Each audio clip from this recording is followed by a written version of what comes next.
Show de bola! Finalmente, meu povo, chegou aí a última aula de ótica, de conteúdo, né? Semana que vem nós vamos fazer só exercícios e aí vocês têm uma semana para conseguir resolver aí os exercícios da lista para vocês treinarem. Certo, galera? Eu queria só dar uma continuidade na aula passada, antes da gente passar para a parte nova, que foi o seguinte. Na aula passada, a gente falou um pouquinho da rede de difração, né, cara? Você pegou ali um bocado de fendas pequenininhas, e aí vocês viram que essas fendas pequenininhas, elas funcionam como uma rede de difração, em que ali a luz ela acaba se espalhando, né? E aí vão formando linhas ou ranhuras, linhas de máximos na tela de observação. Né? Quanto maior o número de fendas, mais estreitas são essas linhas e mais próximo do zero é a diferença entre as linhas. Né? Você tem os picos muito bem definidos. Se você tiver pouca fenda, entre dois picos, você ainda tem um padrão ali de máximos e mínimos. Né? Mas se você tiver muita fenda, entre dois picos, você tem praticamente um zero entre esses dois picos. E aí a gente terminou a última aula falando sobre a largura do pico central. Não sei se vocês lembram. Essa largura do pico central é interessante por quê? Porque se você quer ter uma resolução boa, que a gente vai falar disso daqui a pouquinho, você precisa que, por exemplo, dois picos não se misturem. Né? Porque se você tiver dois picos muito largos e muito próximos, esses dois picos se misturam. Que é o que acontece, por exemplo, quando você está observando um sistema de estrelas, por exemplo, através de um telescópio. Né? Você está olhando o sistema por uma lente. Quando o bichinho está muito distante, isso pode ser associado a uma rede de difração. Então você consegue ter ali duas informações, que é o pico do brilho de uma estrela e o pico do brilho da outra estrela. Se esses dois picos estiverem muito embolados, você não consegue discernir se é uma estrela ou se são duas, né? Porque elas acabam se misturando ali. Então, o que você tem que fazer? Você tem que melhorar a resolução do seu sistema. E uma forma de melhorar a resolução do seu sistema é olhando para esse pico de meia largura que a gente definiu na aula passada. Bem, então, deixa eu já começar aqui.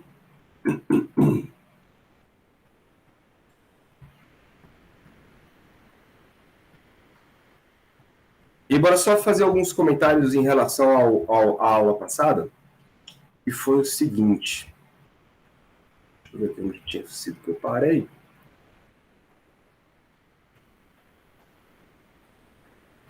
Então, ó, a meia largura, vou só recapitular aqui o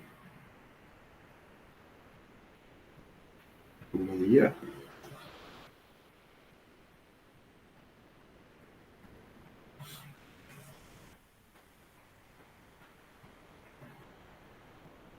Meia largura. A gente tinha encontrado uma equação para meia largura. Até vou botar aqui de volta a imagem, né?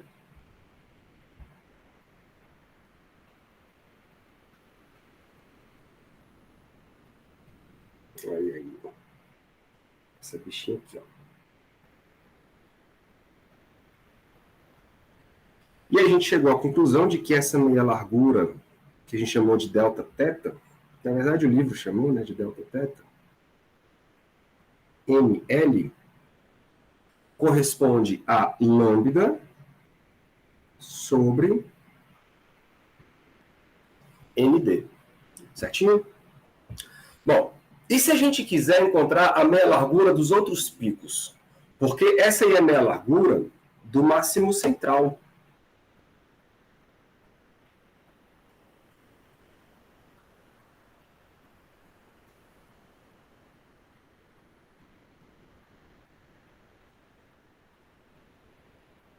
Do máximo central. E a meia largura dos outros máximos? Aí o que a gente faz, galera? Vocês viram que entre dois picos podem existir mínimos, né?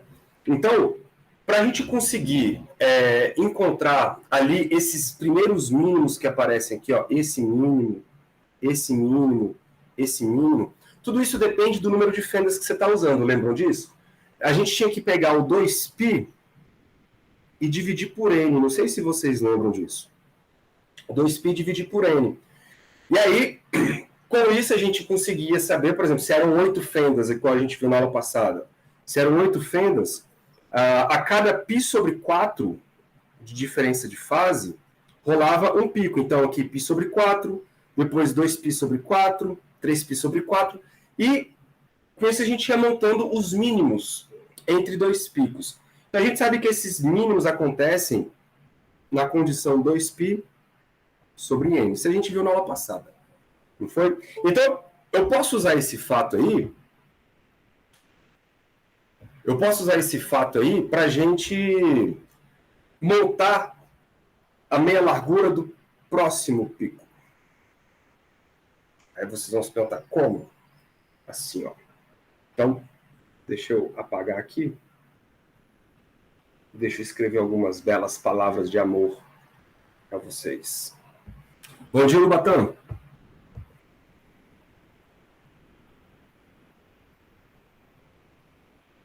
Então, para encontrar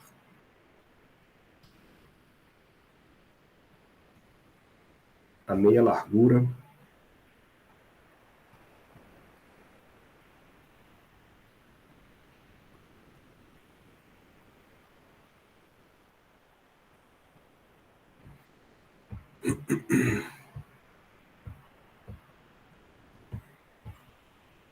para outros máximos.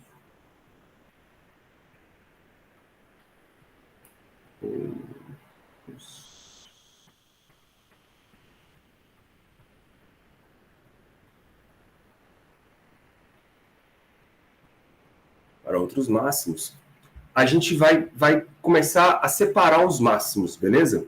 Então, o primeiro mínimo foi o que a gente estava conversando agora. O primeiro mínimo, após um máximo principal, você tem o máximo principal, que é o grandão, e aí você tem vários mínimos do lado, certo? Então, olha só, note que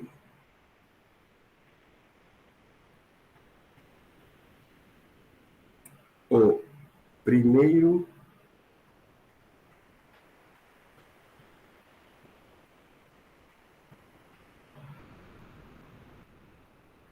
mínimo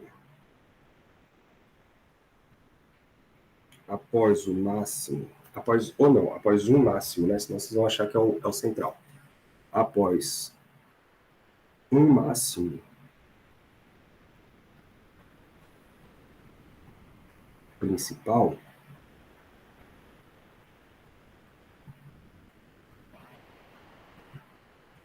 ocorre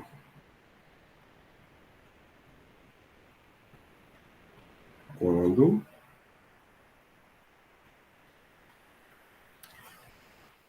então vamos lá, ó. O que acontece? De novo eu vou representar aqui o máximo principal e os mínimos do lado. Cada vez que você atinge o máximo principal desse, isso é porque você está tendo uma interferência construtiva. E aí, essas diferenças de fase das ondas que chegam aí é de 2π vezes um número, né? Se for o máximo principal, esse número é 0. Se for o máximo de primeira ordem, que é o do lado direito ou do lado esquerdo, esse n é igual a 1. E assim por diante. Esse primeiro mínimo aqui, ó, ele acontece quando você tem uma diferença de fase de 2π sobre n. Certo? 2π sobre n. Se você quiser o dos outros, aí você vai pegar múltiplos desse 2π sobre n. Mas como eu quero o primeiro mínimo, eu vou me restringir apenas a isso. Então, eu vou ter aqui uma diferença de fase de 2π sobre m, que dá essa localização, mas esse pedaço aqui, ó, que é 2π sobre n, que é o número de fendas. Beleza, galera? Então, sempre que a diferença de fase entre as ondas for de 2π vezes o número inteiro, mais 2π sobre n, o que está acontecendo? Eu estou pegando o primeiro mínimo após o máximo principal. Beleza? É isso que está acontecendo. Bom, se a gente fizer uma regrinha de 3 rápida aqui, ó, de novo, vocês já estão acostumados com isso, eu sei que uma fase de 2π é um ciclo inteiro. Isto corresponde a um lambda, né? Quando você tem, então, uma fase ΔΦ, isso vai me corresponder a uma diferença de fase ΔL, em termos do comprimento de onda. Beleza? Então, vamos lá. Trabalhar com essa proporção aí.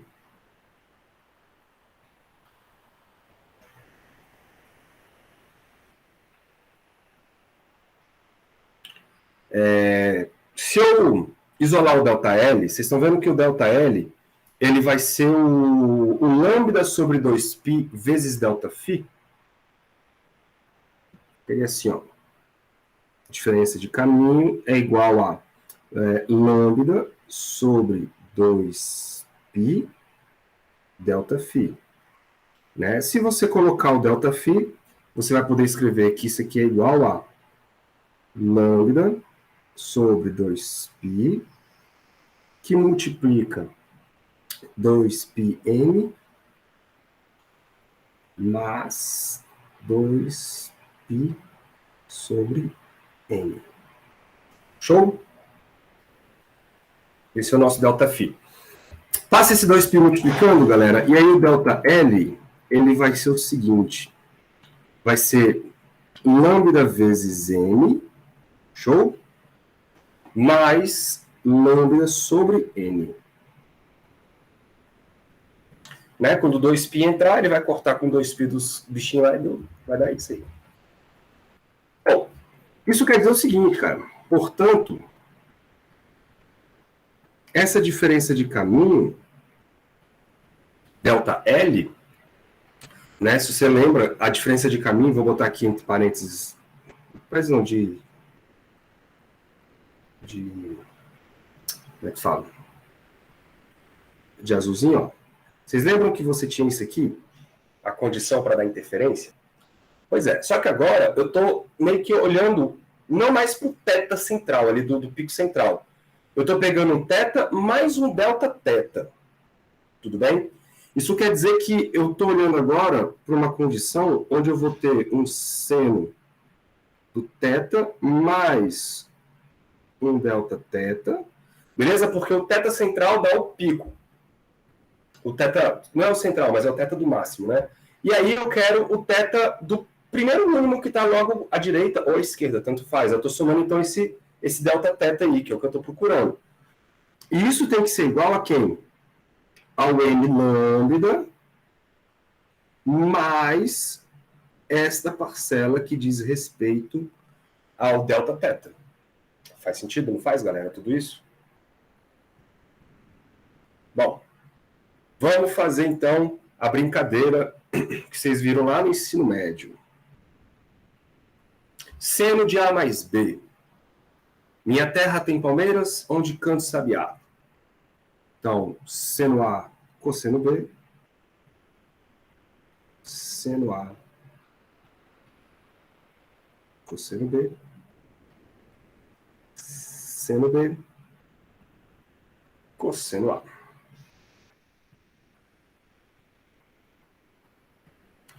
Tudo isso igual a n lambda mais lambda sobre n.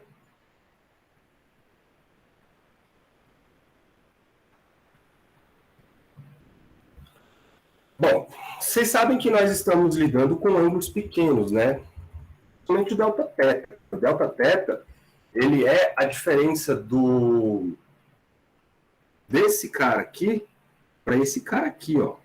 Então, é uma largura pequenininha, principalmente se você levar em consideração os próximos picos, né? Que não é mais o do central, são os dos lados. Se a gente fizer a aproximação, então, vamos fazer assim, ó, fazendo a aproximação que vocês já estão acostumados, que é o seno de Δθ, então, ele é aproximadamente o próprio Δθ, e o cosseno de Δθ, ele é aproximadamente 1. Não é isso? temos o seguinte.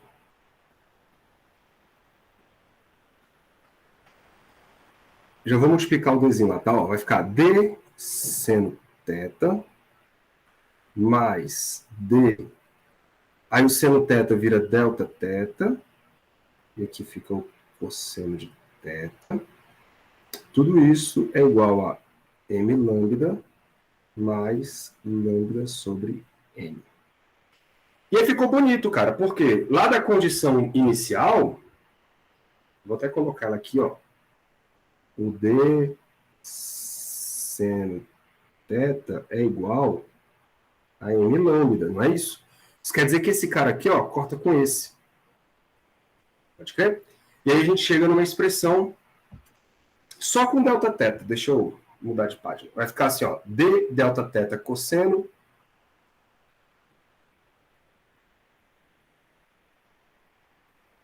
delta θ cosseno é igual a lambda sobre n. Pronto. Daqui a gente encontra a meia largura para outros máximos. Delta θ, que é a meia largura lá do seu pico. Legal? Isso vai ser lambda sobre nd cosseno.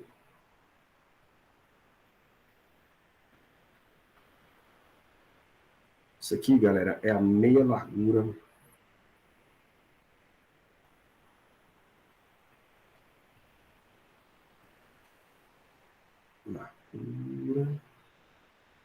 para um pico localizado numa posição θ. Não mais para o central, né? Para qualquer outro pico. Tudo bem? Bonitinho isso, né? Eu vou precisar dessa equação daqui a pouquinho. Eu vou chamar ela de equação 1. Tá bom? Daqui a pouco a gente usa ela.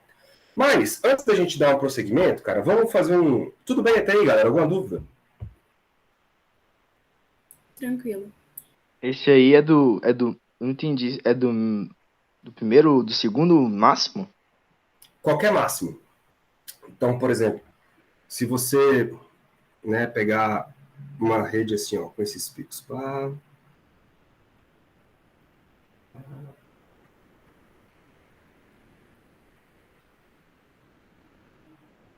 vamos supor que o seu pico central é esse cara aqui, ó.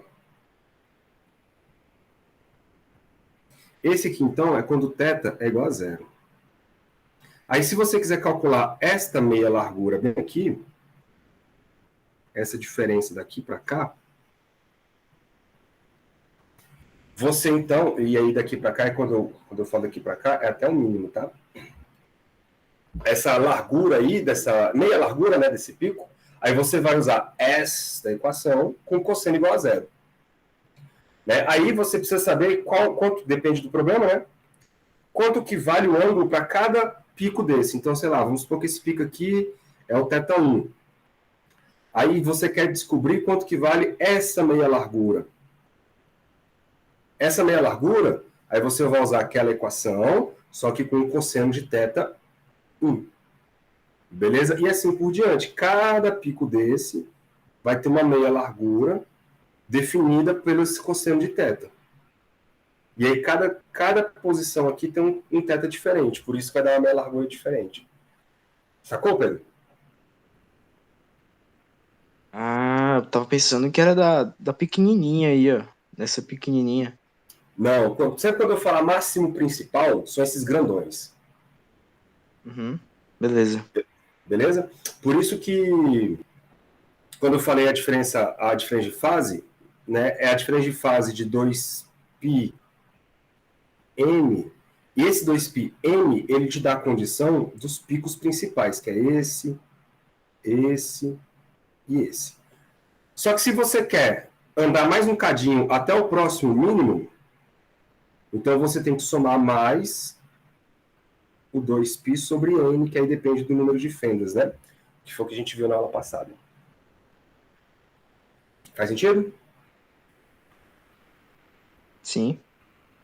Beleza.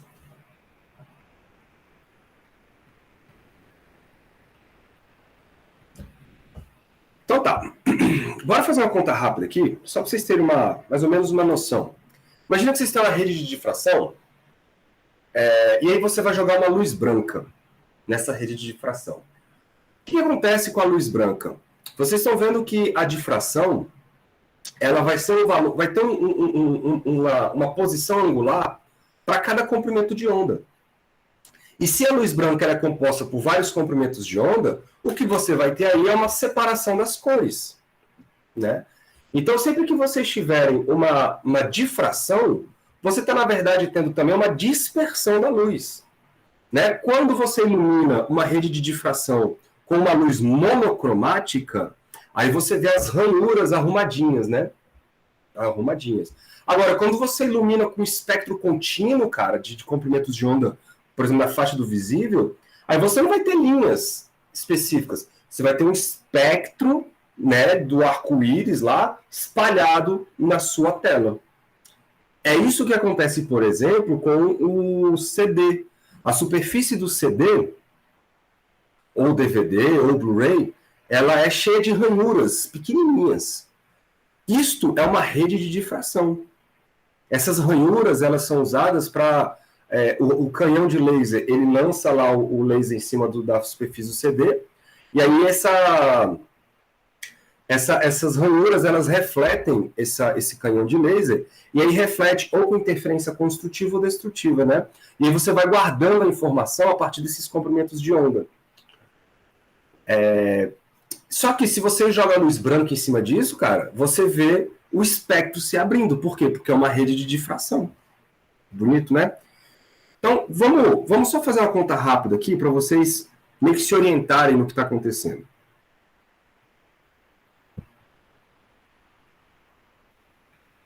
Então, ó.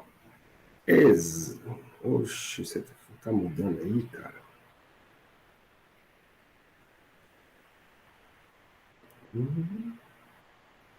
Pronto. Exemplo. Eu não vou calcular meia largura não, tá, galera? Eu só quero fazer um exemplo de um espectro contínuo com vocês. Eu quero calcular eu tenho medo de... essa largura não é a largura angular, tá?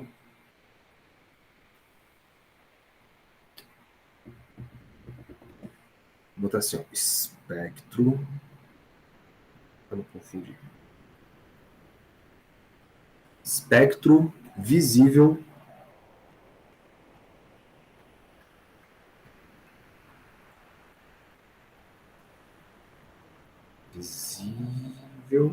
de uma rede.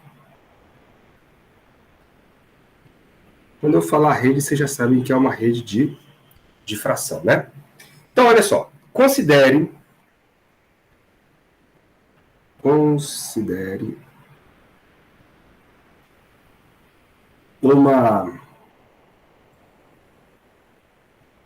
uma rede, né, de difração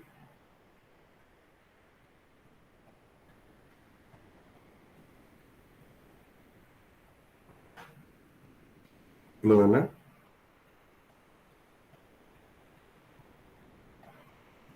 com 600 fendas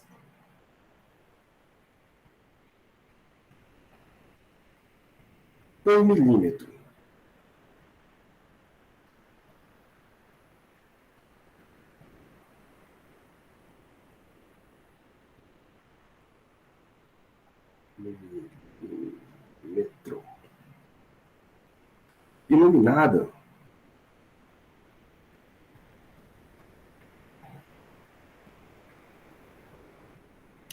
Iluminada por luz branca,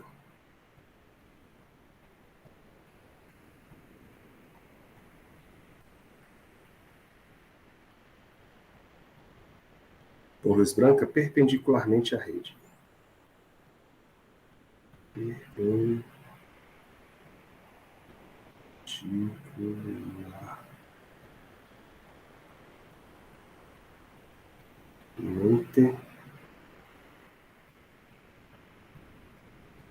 A rede. O que vai acontecer? Você vai ver a luz branca se abrindo no espectro visível. Então, O espectro visível, ele vai do vermelho até o violeta, não é isso? Então você vai ver cada comprimento de onda caindo numa posição angular relativo a cada ordem. Por exemplo, o que vai ser o espectro de primeira ordem? O espectro de primeira ordem é aquele onde o M é igual a 1, certo? Aí você vai calcular, você vai ver toda a faixa do espectro visível numa determinada posição angular, por exemplo. Então deixa eu fazer isso aqui logo, ó. Que é a central, né? Não, a central, ela vai ser o que a gente chama de... Seria espectro de ordem zero. Seria espectro de ordem zero. Só que acaba que não vai dar nada, porque lá no central, o que você vai ter, cara? Você vai ter uma coisa mais ou menos assim, ó. Imagina que aqui está a sua tela. Você vai ter no centro a luz branca, como se todos os comprimentos de onda caíssem juntos aqui, certo? E aí depois da luz branca, aí você vai ter a posição, primeiro do violeta, né? Você vai ter a posição do violeta em algum lugar. Depois você vai ter a posição do vermelho em algum outro lugar. Como o comprimento de onda do vermelho é maior, ele vai mais. E aí aqui no meio do caminho, você vai ter todas as outras cores, né? Você vai ter o azul, o amarelo, o verde. Você vai ter uma abertura contínua. Por quê? Porque você está iluminando com uma luz branca com todos os comprimentos de onda.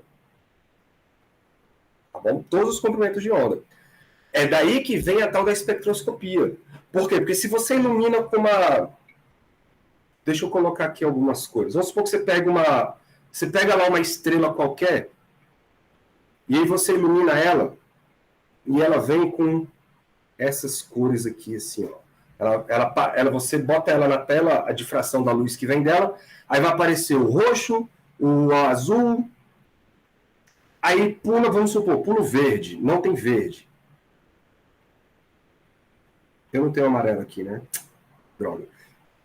Deixa eu tirar esse verde aqui, senão vocês vão achar que o verde, isso aqui é verde. Isso aqui é o branco, tá? Vou botar de preto aqui, mas isso aqui é o branco. Aí tá o verdinho aqui, mas tá faltando o amarelo.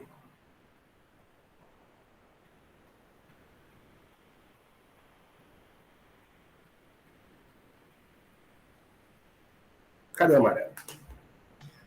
Aí, tô só chutando, tá? Aqui uma cor qualquer. Aí, o que acontece? Você sabe que pela sua rede de difração que você tem no laboratório, você sabe a posição de cada coisa, você sabe onde teria que aparecer cada cor, né? Dependendo da luz que chega. Aí você fala, opa, tá faltando o amarelo aqui, ó. Por que tá faltando amarelo? É porque a fonte, de alguma forma, não tá mandando amarelo para você. Se isso é uma estrela, você pode imaginar o seguinte... quando a estrela produziu a luz teve que passar pela atmosfera da estrela, né? Aquela região, pelo menos, da superfície. Se aquela região da superfície não está deixando o amarelo passar, é porque tem alguma molécula lá, ou algum composto químico, capaz de absorver a luz amarela, o comprimento de onda amarela. Então, com isso, você já deduz quais são os elementos químicos que fazem parte da atmosfera de uma estrela, cara. Só olhando para essas cores que estão faltando dentro do seu... na rede de difração do seu laboratório. Isso se chama espectroscopia.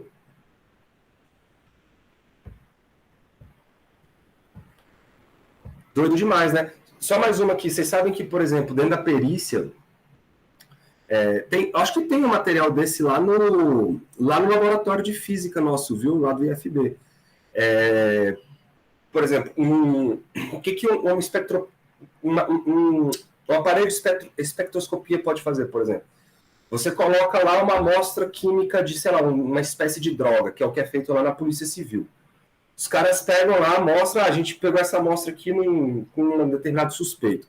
Coloca lá e liga o aparelho. O que o aparelho faz? Ele manda uma luz, e aí essa luz ela passa pela amostra e depois passa para uma rede de difração. Na rede de difração, ela tem que espalhar essa luz.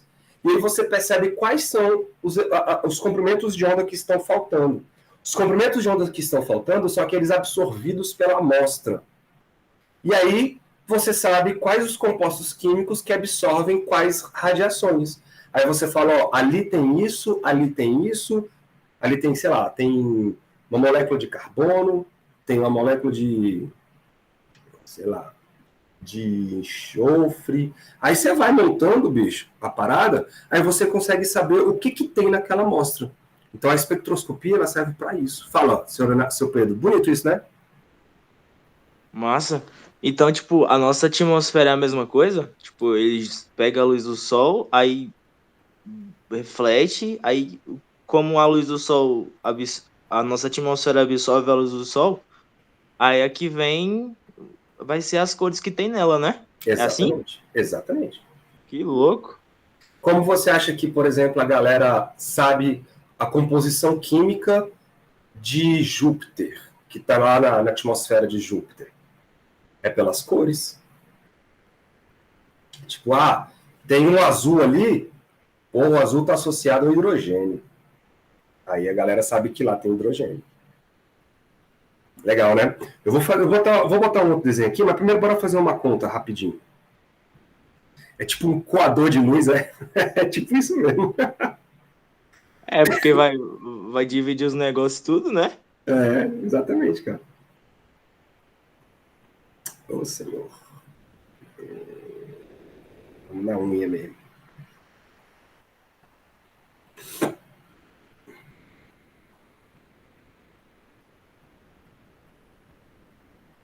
Então vocês percebem, velho, o tamanho da utilidade que isso aqui tem, né,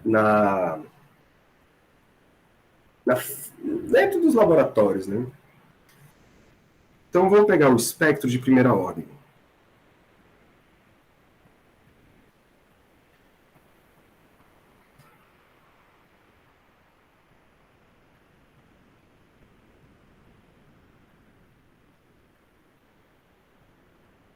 O espectro de primeira ordem é aquele logo depois do central. Belezinha? Só que para a gente descobrir, galera, nós precisamos saber o espaçamento da rede. O espaçamento da rede, ele vem da seguinte maneira. Esse Dzinho, né, é o espaçamento da rede. Se são 600 fendas a cada milímetro, como é que a gente sabe a distância entre as fendas? Basta inverter. Então você vai dividir 1 dividido 600 fendas por milímetro. Legal? É assim que você descobre o espaçamento da rede. Você inverte a quantidade de fendas por unidade de distância que tem lá na sua rede. Isso, galera, é a mesma coisa que 1 sobre 600 por milímetro, então é por 10 a menos 3 metros, né? Esse aqui foi um erro, inclusive, que eu acho que o Pedro cometeu na prova de ótica, quando vocês encontraram lá, sei lá, 55 watts por centímetro, quando for para metro, isso aqui é 55 watts por 10 a menos 2 metros. Então, isso aqui fica 55 vezes 10 ao quadrado. Beleza?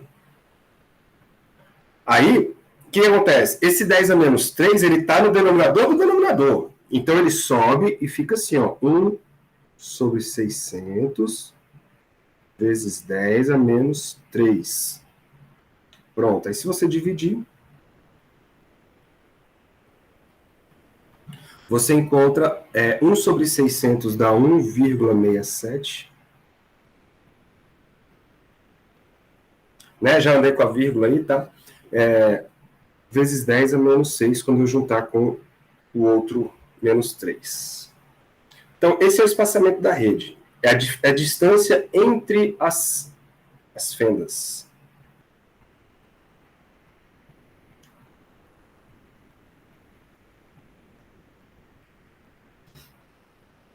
Então, beleza. O que nós vamos fazer?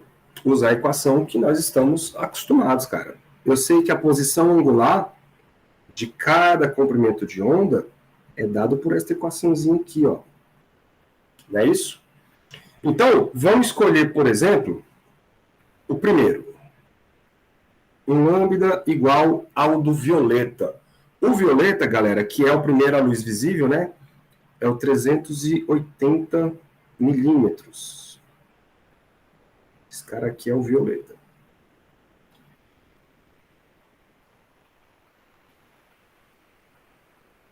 Então, a gente ficaria, olhando para a equação lá de cima, seria seno de θ é igual, como eu quero a primeira ordem, eu quero m igual a 1, o comprimento de onda é 380 nanômetros, então fica 380 vezes 10 a menos 9, né?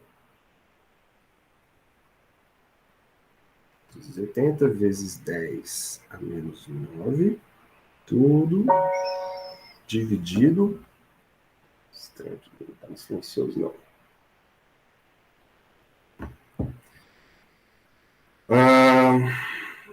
Dividido por D, que é o espaçamento da rede. Então, dividido por 1,67 vezes 10 a menos 6.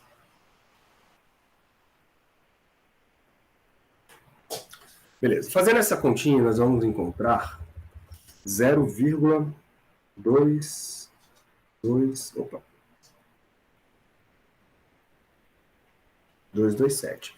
Na hora que você tirar o seno, isso dá um θ, e o arco seno, né? Isso dá um θ de 13,12 graus. Então, essa posição angular é a posição de onde aparece o violeta. O violeta ele aparece nessa posição. Ah, e onde vai aparecer a última cor? A última cor, ela vai ser a do vermelho. Então, eu vou ter o comprimento de onda do vermelho de 750 nanômetros.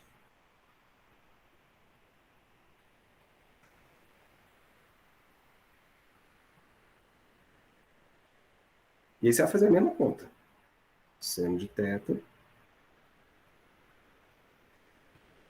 vai dar os 750 vezes 10 a menos 9 sobre 1,67 vezes 10 a menos 6. Isso vai dar 26,7 graus. Isso vai dar 0,45. E aí o θ vai dar 26,7. Então, olha só. O que vai acontecer com essa rede de difração é o seguinte, velho. Na hora que você colocar lá a tela, vamos supor que aqui está o zero, né? Deixa eu botar isso aqui em linha reta para ficar bonitinho. Vamos supor que aqui está o zero. Vou botar mais para cá.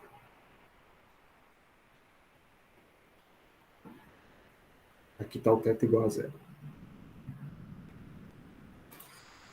O que você vai ver? Você vai ver a primeira cor, que é o violeta, aparecendo aqui. Vamos botar aqui assim. E a última cor, que é o vermelho, vai aparecer aqui. Por exemplo. E aí, galera, todas as outras cores vão estar localizadas em algum lugar aí dentro dessas duas. Beleza? Onde?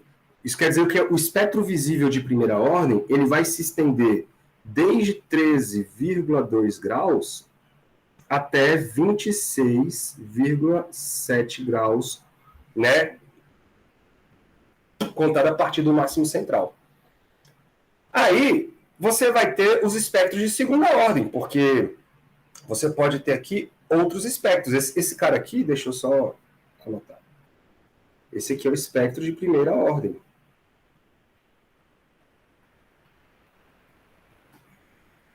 E os de segunda ordem? Será que vão se misturar com o de primeira ou vão estar separados? A gente faz a conta. Eu vou só indicar aqui os valores, a gente não precisa mais ficar fazendo conta, depois se vocês quiserem conferir, vocês dão uma conferida, tá? Então, onde estaria, por exemplo, o espectro de segunda ordem?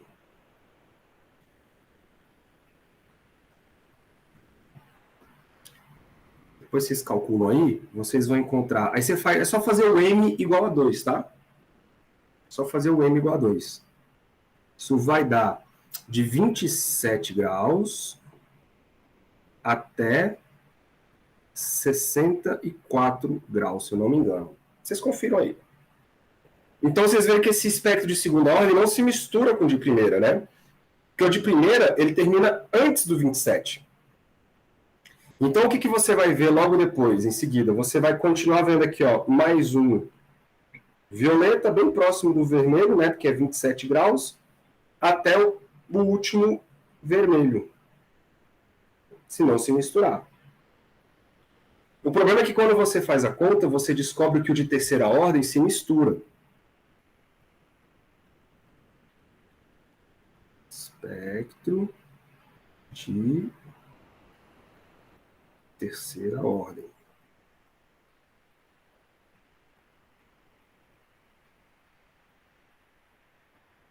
Que nada mais é que você fazer um M igual a 3, certo?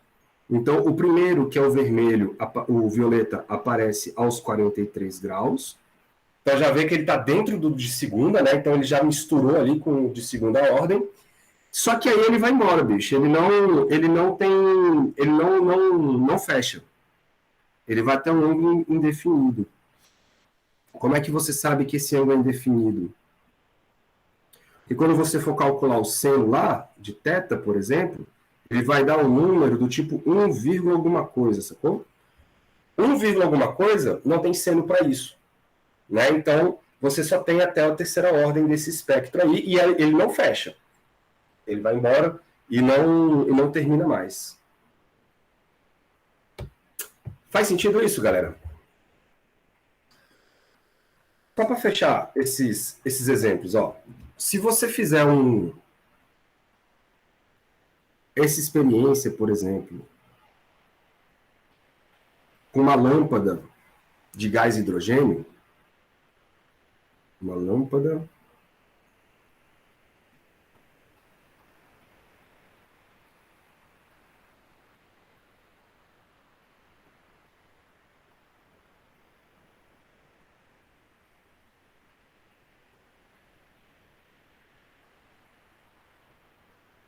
isso aqui é muito divertido. Imagina que você tem um gás hidrogênio aquecido. Aí ele começa a emitir luz. A luz que você olha dessa lâmpada é branquinha. É branquinha. Mas se você coloca ela para passar por uma rede de difração, ela vai ter esta cara aqui, ó.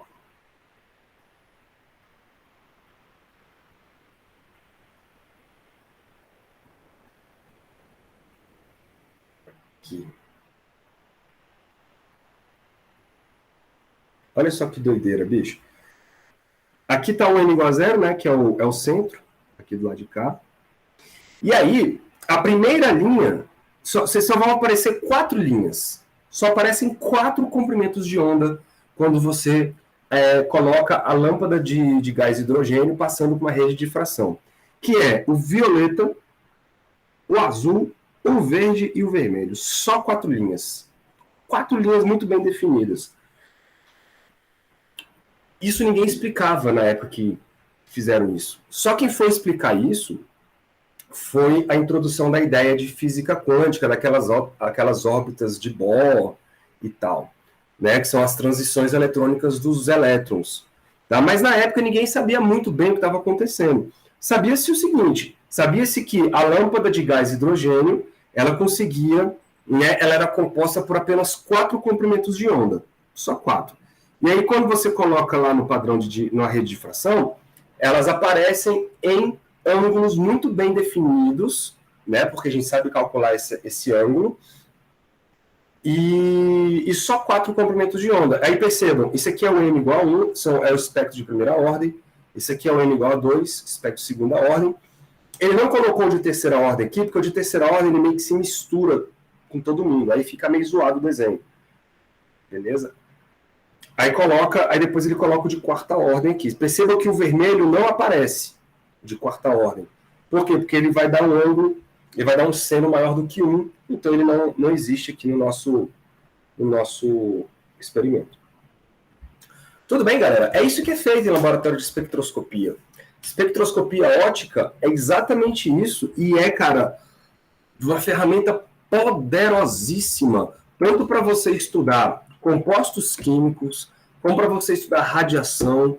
É uma parada que tem uma aplicabilidade inacreditável. Tudo bem? Alguma dúvida aí com esses dois experimentos? Mas só pode ser feita com luz visível, né, professor? Como é que é? Mas só pode ser feita com luz visível, né? Porque... Ui, olha aí. Não. Uai.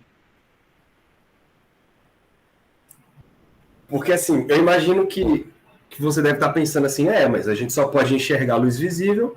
Sim. Mas e se você pudesse colocar uma tela lá atrás, sensível a outras radiações? Né? Então, por exemplo, vamos supor que você coloca lá atrás um filme sensível ao raio-x. E aí você joga raio-x para o sistema. O problema tem um custo aí, né? A gente vai falar de difração de raio-x jazinho. O raio-x, cara, ele tem um comprimento de onda de mais ou menos 10 a menos 10 metros. Como é que você constrói ranhuras com um tamanho mais ou menos desse comprimento de onda? Não dá. Por quê? Porque isso aí é a distância entre átomos de um sistema químico. Então, qual foi a ideia dos caras? Foi exatamente pegar um sistema sólido, tipo um cristal, colocar lá um cristal que a gente sabe que ele é organizado, onde as moléculas do cristal estão muito bem organizadas em vértices de uma rede cúbica uma rede cúbica cristalina, né? E aí é como, olha só que doideira, bicho, é como se o espaçamento entre esses átomos funcionasse como as ranhuras da nossa rede de difração. Então tu pega aqui e joga um raio-x nesse sistema e aí você enxerga uma rede de difração. Claro que para isso você tem que usar um filme que é sensível à radiação X, por exemplo, que é o que a gente vai ver daqui a pouquinho. É tipo, a rede de difração é tipo um sal, então. Oi? É tipo, a rede de difração é tipo sal de cozinha, então. Exatamente. Caraca, que louco. Louco, né, velho? E aí, com isso, você estuda várias coisas. Você consegue estudar as amostras que você tem na sua frente. Você consegue descobrir, cara, a estrutura geométrica de alguns compostos químicos usando difração de raio-x. A primeira, olha só para vocês terem uma ideia, a primeira pista que nós, seres humanos, tivemos que o nosso DNA ele é uma hélice, foi exatamente com difração de raio-x.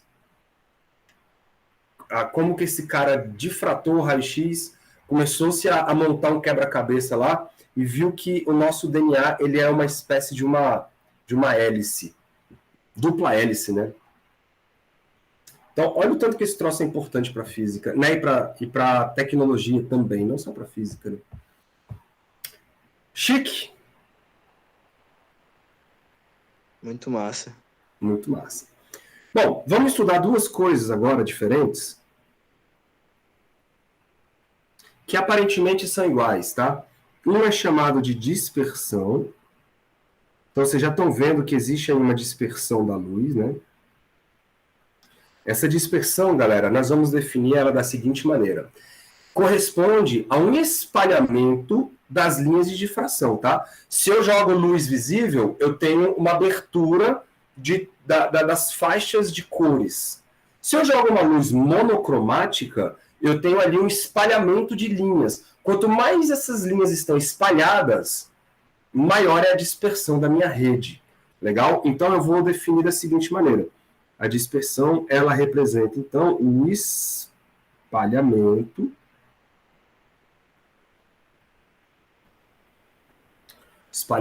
das linhas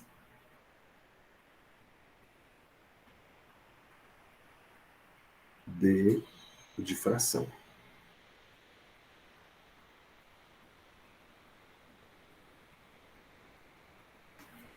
Bom, eu vou começar dessa dessa equaçãozinha que vocês já estão acostumados, D seno θ é igual a m lambda, eu vou fazer o seguinte. Eu vou tomar variações do ângulo θ e do comprimento de onda, beleza? Se eu tomar variações do ângulo θ e do comprimento de onda, vocês estão vendo que para cada comprimento de onda eu tenho um ângulo θ, então eu posso variar o lambda, e aí ao variar o lambda, eu vario o θ também, né? Porque cada comprimento de onda vai ter uma posição angular ali. Se eu tomar variações pequenas do comprimento de onda e do θ, eu vou poder, galera, diferenciar essa equação, tudo bem? Então eu vou poder fazer assim, ó, uma diferencial desta quantidade. Cuidado para vocês não confundirem os Ds, tá? Daqui a pouco eu vou trocar esse Dzinho por outra coisa e vai ficar melhor. Eu estou tomando uma diferencial dos dois lados. Por quê? Porque eu estou considerando variações infinitesimais de θ e de lambda. É isso que a gente está fazendo. Bom, o Dzinho, que é referente à ranhura, é constante. Ele sai dessa diferencial. Quando eu diferenciar o seno, eu vou ter um cosseno. Então fica assim, ó, D, que é o constante, pode crer, cosseno de θ, e aí eu tenho que tomar a diferencial de θ, regra da cadeia. Do lado de lá, eu vou ter o diferencial de m lambda. O m é um número constante, então eu vou ter apenas m de lambda. Legal? E aí a gente vai fazer a seguinte separação. Ó. Eu vou colocar dθ de lambda do lado esquerdo. Isso vai ser igual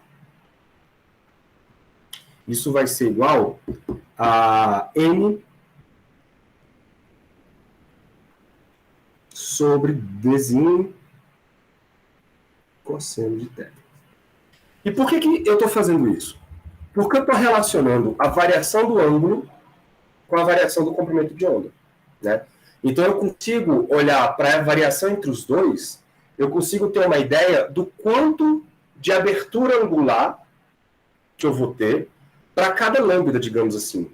Né? Por exemplo, eu variei o comprimento de onda de tantos, sei lá, tantos nanômetros. Qual foi a abertura angular que essa variação me deu? E isto, galera, está associado à dispersão da luz. Tudo bem? Se a gente considerar não mais variações infinitesimais, mas variações finitas, ó.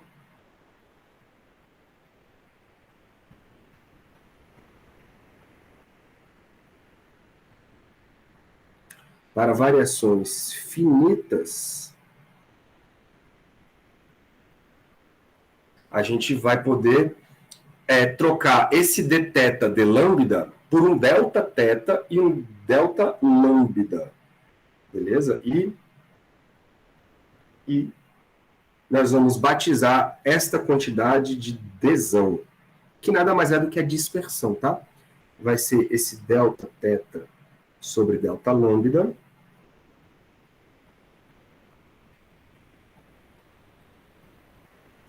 Sobre delta lambda. Já percebam que esse cara tem uma unidade, já vou botar aqui, ó, no sistema internacional, né? De radianos por metro. Tá? Essa é a dispersão. Ou você escreve com a outra parte, né? Essa dispersão, ela pode ser calculada através de m sobre d cosseno de θ. Beleza? Ou um ou outro, tanto faz. Matematicamente, elas são iguais. E aí, então, vamos dar nome às coisas, o Dzão é a dispersão, que tem a unidade de radiano por metro no sistema internacional. O Δθ está associado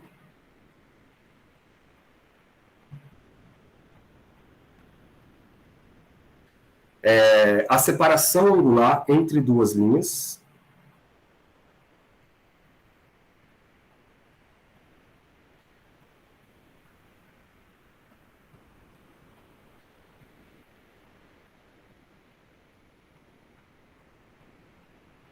Entre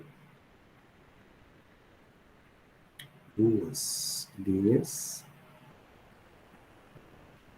certo? E o delta lambda, galera, ele vai ser a diferença de comprimento de onda, só que é os comprimentos de onda de cada linha dessa que você escolheu, tá? Se você escolheu, por exemplo, esta linha e essa linha tinha um comprimento de onda lambda 1, essa aqui é um comprimento de onda lambda 2. A separação angular entre elas é de delta θ. Então, quando você está dividindo delta θ por delta lambda, é exatamente isso aqui, ó. Tá? É a separação entre duas linhas, dividido pela diferença de comprimento de onda entre essas duas linhas.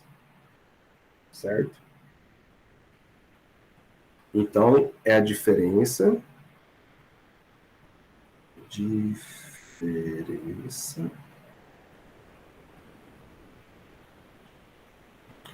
entre os comprimentos de onda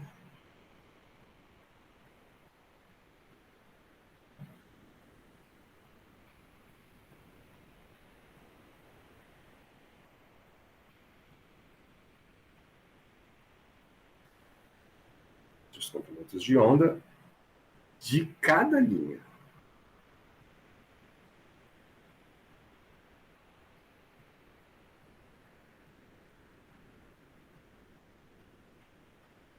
Legal?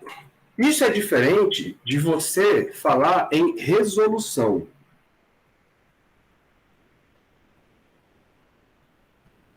Tomar cuidado para não confundir as duas coisas.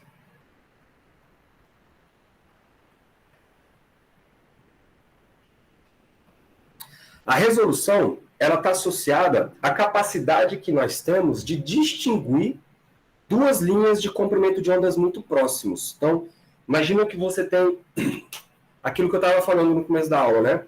Você tem ali duas linhas, cara, que elas estão tão juntas e elas são tão gordas, digamos assim, que elas se sobrepõem. E aí você não consegue, elas são largas, você não consegue separar o que é uma e o que é a outra. Então elas estão misturadas e então elas não estão bem resolvidas, digamos assim. Tudo bem? Para aumentar a resolução, a gente precisa pensar nessa largura das linhas. Percebam que quanto mais fina for as linhas, galera, mais resolvido é o sistema. Porque se as linhas forem fininhas, eu consigo deixar elas de sobrepor e conseguir colocá-las separadas, e aí eu consigo ver onde está uma e onde está a outra. Faz sentido, não faz? Então, deixa eu escrever isso aqui, ó. A resolução representa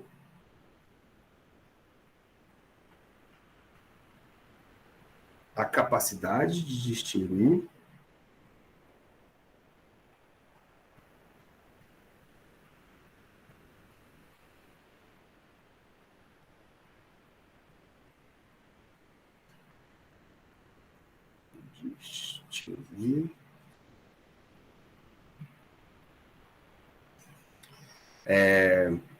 duas linhas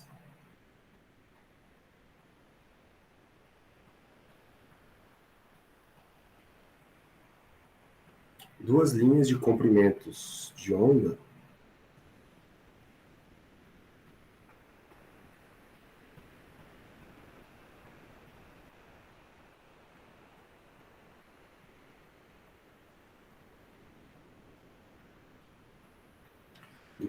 onda muito próximos.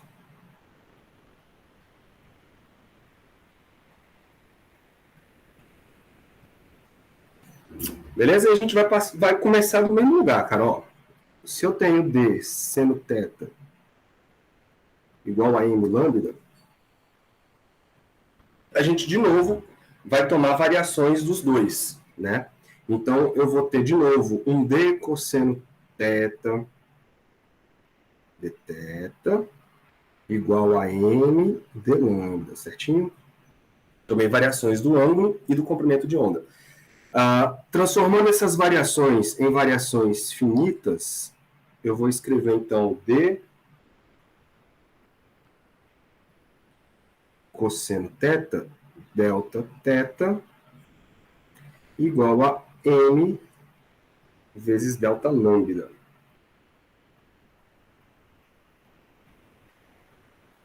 Legal. Só que esse delta θ, ele está associado exatamente a essa meia largura, né? E essa meia largura a gente encontrou naquela equação lá no comecinho da aula. Então, usando a equação 1,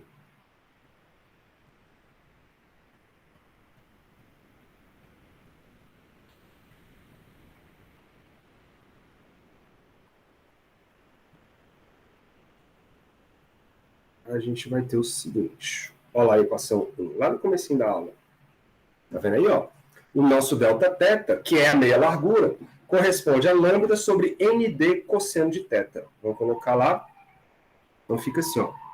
D cosseno de teta vezes o delta-teta. E o delta-teta é n sobre d cosseno de teta. Tudo isso é igual a m vezes delta lambda. Tá aqui, galera, ó. Esse cara vai embora com esse cara. Você está tirando, então, uma informação importante. Cadê? Tá faltando um lambda aí, tá? Deixa eu só ver aqui. Tinha um lambda em cima. Lambda nd cosseno de teta.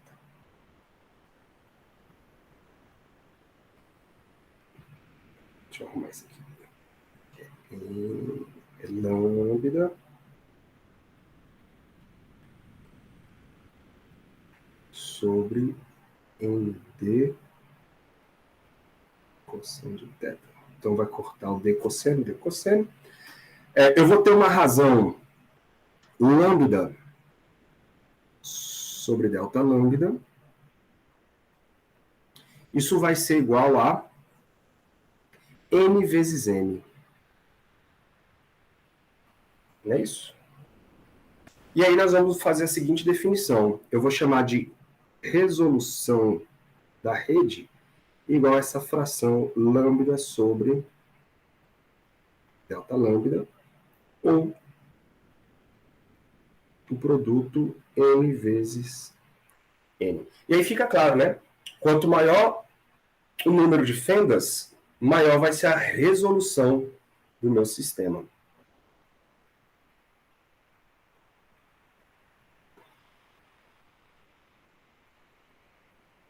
Então vamos só dar nome aos bois. Ó, R é a resolução.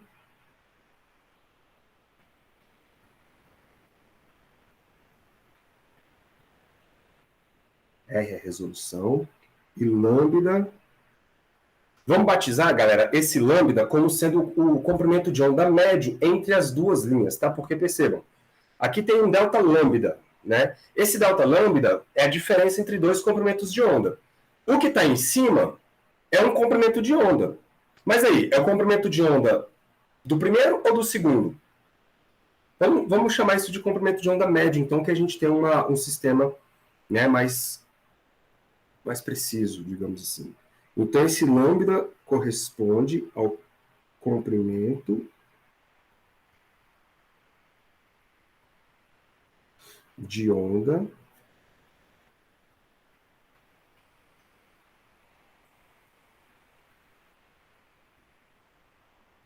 médio entre as linhas.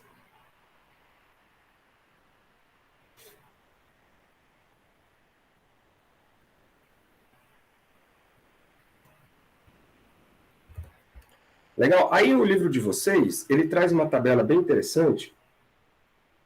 Que é o seguinte. Imaginem 3 redes de difração diferentes, ó. Uma rede A, uma rede B e uma rede C.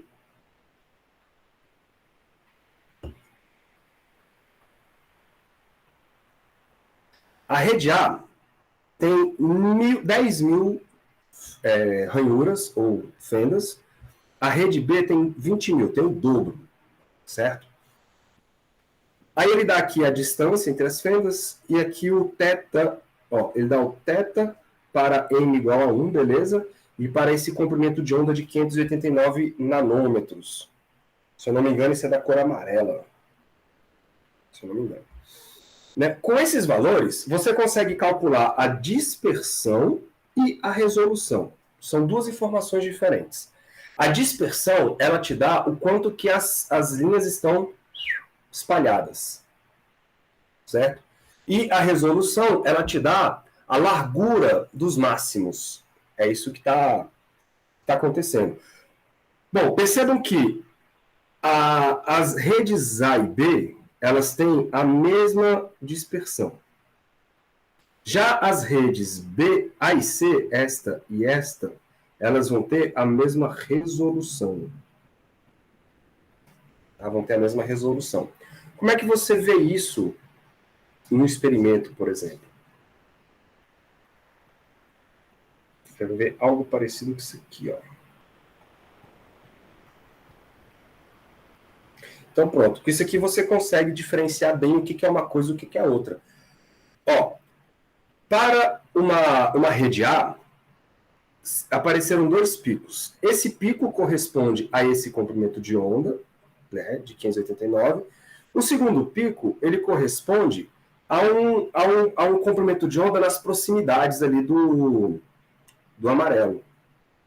Tá? Você tem aqui um delta lambda. E aí você tem aí um segundo pico correspondente a um comprimento de onda próximo ali das redondezas, certo? Se a sua rede tiver com a dispersão dada pela rede A e a resolução dada pela rede A, você vai ver os 2 picos bem próximos um do outro. Estão vendo?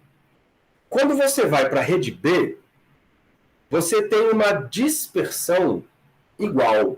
Isso quer dizer que os 2 picos estão separados igual, só que eles são mais estreitos. Estão vendo aqui, ó?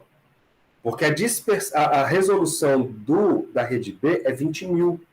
Isso me dá um pico mais estreito. Isso quer dizer que eu consigo resolver melhor, eu consigo distinguir melhor os 2. Beleza? Olha agora para a fenda C. A fenda C, galera, tem a mesma dispersão. Tá? Mas vai ter uma resolução, desculpa, tem a mesma resolução, mas vai ter a mesma resolução da letra A, né? Da primeira. Mas ela vai ter uma dispersão diferente. Então aqui você percebe que os 2 picos estão mais separados e estão mais deslocados.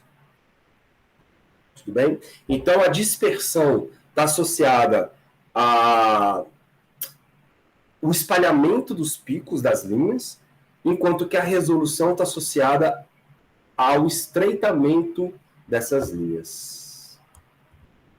Tudo bem?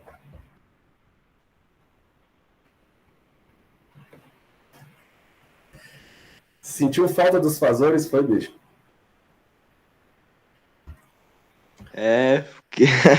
Porque isso aí tá meio... Tô com medo. Mas tá dando para entender aí a ideia? Entre as... Sim. Uhum. Beleza. Quando vocês forem fazendo exercício, aí essas coisas vão ficando mais firmes. Muito bem, então vamos para o quarto tópico dessa brincadeira toda, que é o que eu já tinha mencionado para vocês, que o livro de vocês traz uma discussão sobre a difração de raio-x.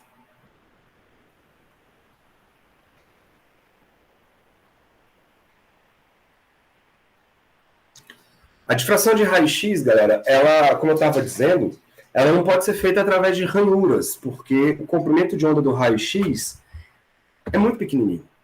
Então você precisa de uma outra estrutura que funcione como ranhuras. E aí é usado, então, aquele arranjo regular dos átomos em um sólido cristalino, tá? Por conta do comprimento de onda da radiação ser muito pequeno. Então, deixa eu escrever palavras de amor de novo aqui para vocês. Já vou colocar assim, ó, o arranjo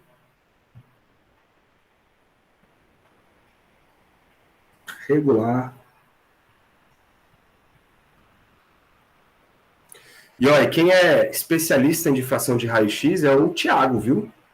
Thiago, o coordenador nosso lá, ele é um cara que a área dele é essa.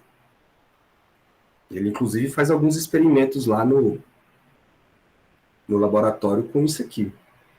Quem gosta dessa área depois pode procurar ele. Então, o arranjo regular dos átomos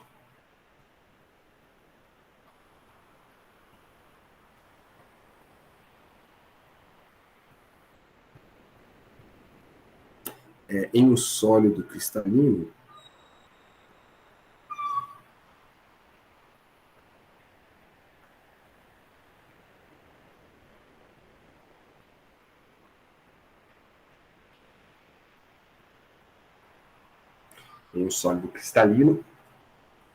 podem se comportar, dependendo do espaçamento, né? Podem se comportar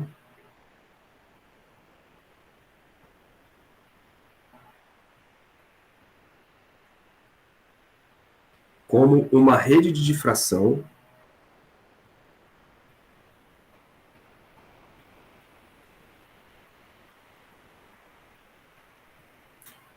de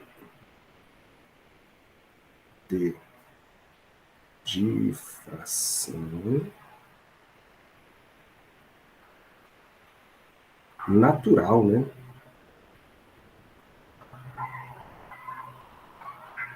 Natural para os raios-x.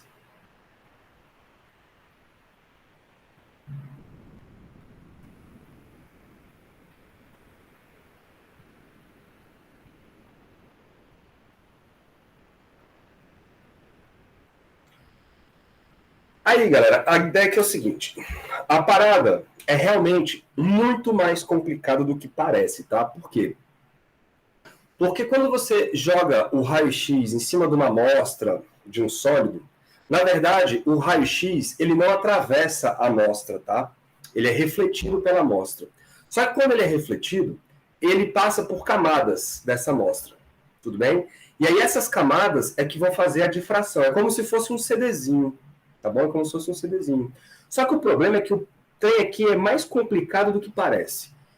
Porque como são compostos por átomos, esses arranjos regulares aí, quando você emite uma radiação, esses átomos eles absorvem a radiação, aí eles vibram junto, e aí depois eles emitem essa radiação de volta. Tudo bem? Então, você tem um sistema bem mais complicado de calcular.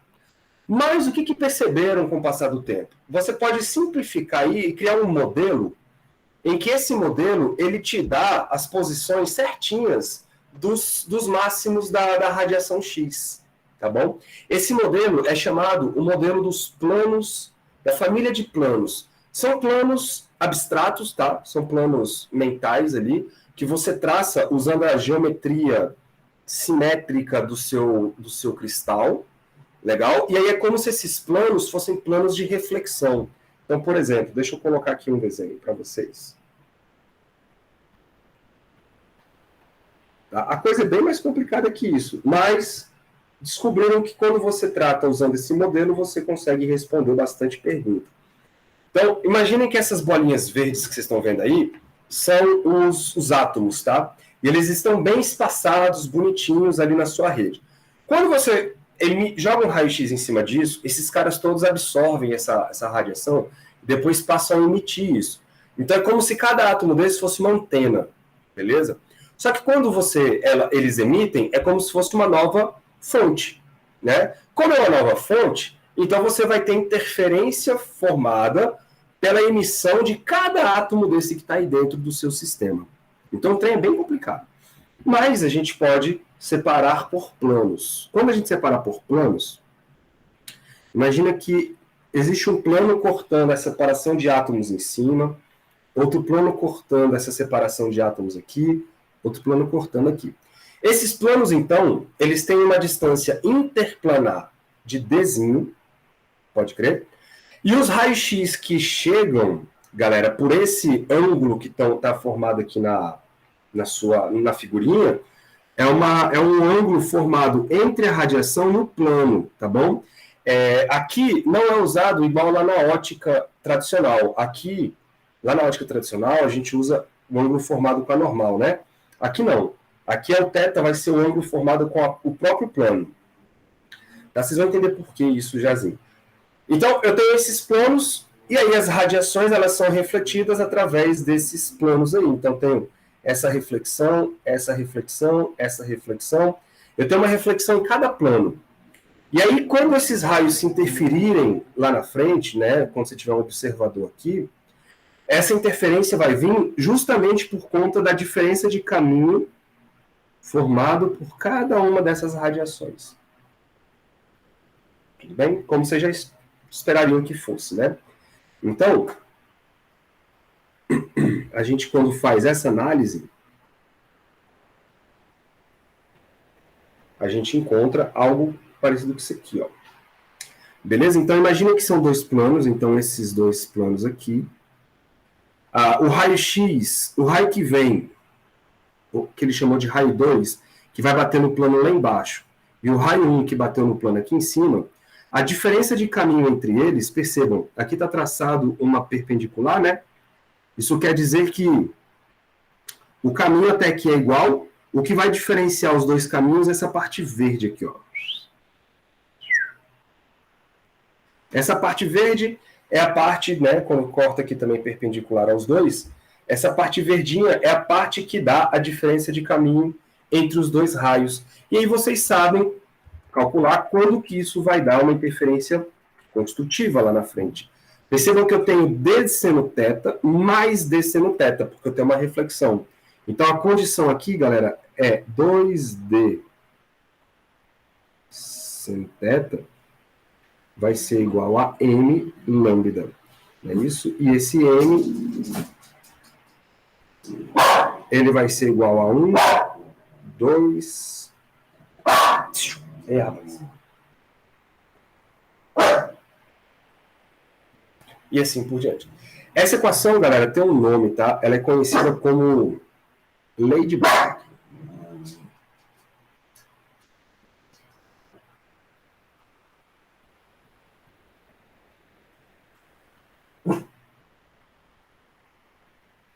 Lei de Bragg.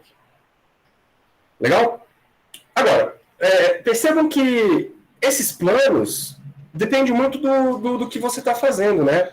Você pode, por exemplo, incidir raio-x não nessa direção que está aí, mas você pode, sei lá, incidir em outra direção. Vamos supor que você incida isso aqui assim, e você vê a reflexão acontecendo assim, por exemplo. Isso quer dizer que você pode imaginar outros planos. Então, pode existir uma outra família de planos quando você usa a simetria do problema, que é isso aqui, né? Ó, sai.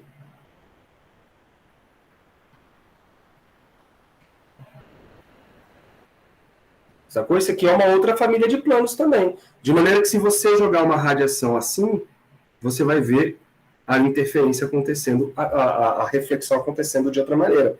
E aí o ângulo vai ser esse ângulo θ aqui, ó. Então eu tenho várias famílias de planos que eu posso ter dentro da minha estrutura usando a geometria do problema. Bom, e aí você pode relacionar isso através com a distância entre os átomos. Tá? Deixa eu escrever isso aqui para vocês, ó.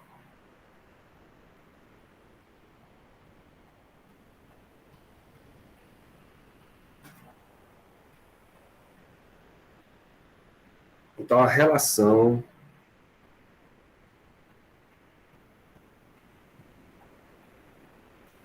entre a distância interplanar, que são a distância entre os planos, né? Entre a distância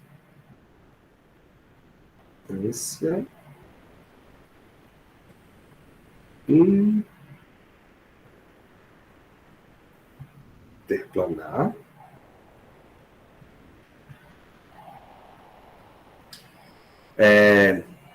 e a dimensão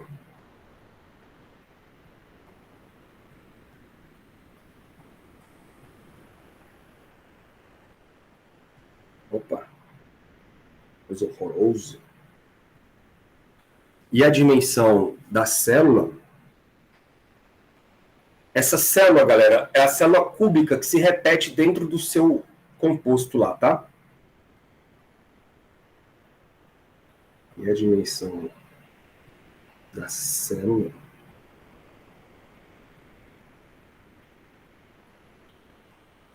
depende da família dos planos escolhidos. Então, depende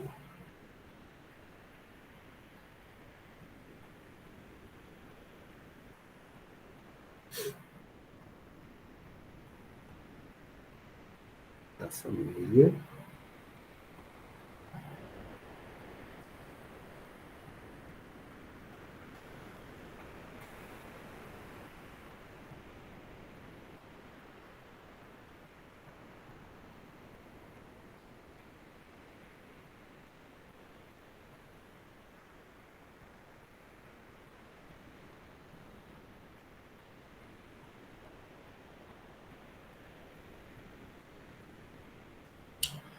Beleza? Então, por exemplo, imaginem esta figurinha aqui.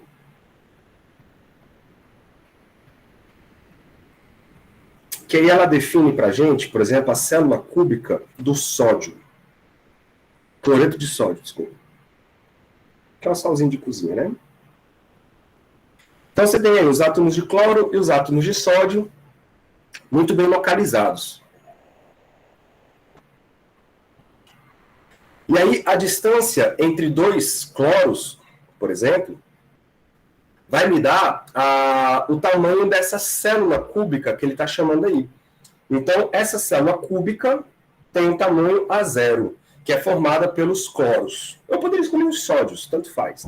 Mas aqui ele escolheu os cloros, não tem problema. E aí, galera, a partir disso, eu posso traçar uma porrada de planos. Eu posso traçar planos horizontais, eu posso traçar planos verticais, eu posso traçar planos diagonais. Então, por exemplo, o que o livro coloca para vocês são esses planos aqui, ó.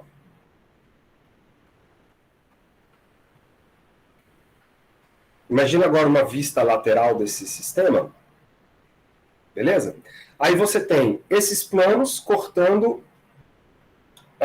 os bichinhos assim, ó. Tá vendo? É isso que ele fez. E aí o que acontece? Aí você tem que usar a geometria dos triângulos retângulos, né? Se esse cara aqui, ó, é a aresta do cubo da célula cúbica, esse cara aqui vai ser a metade, né?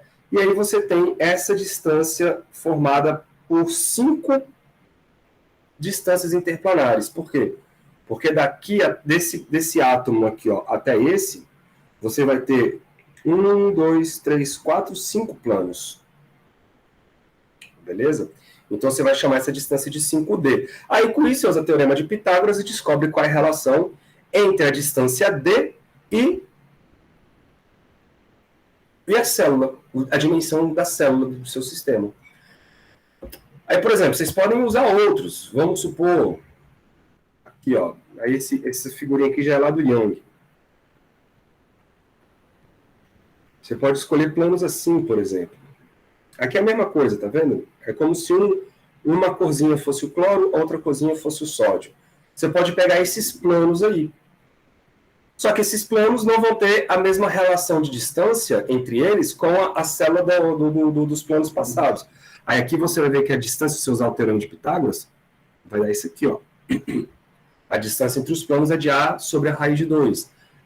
Se você escolher outro plano, outra família de planos, por exemplo, essa aqui,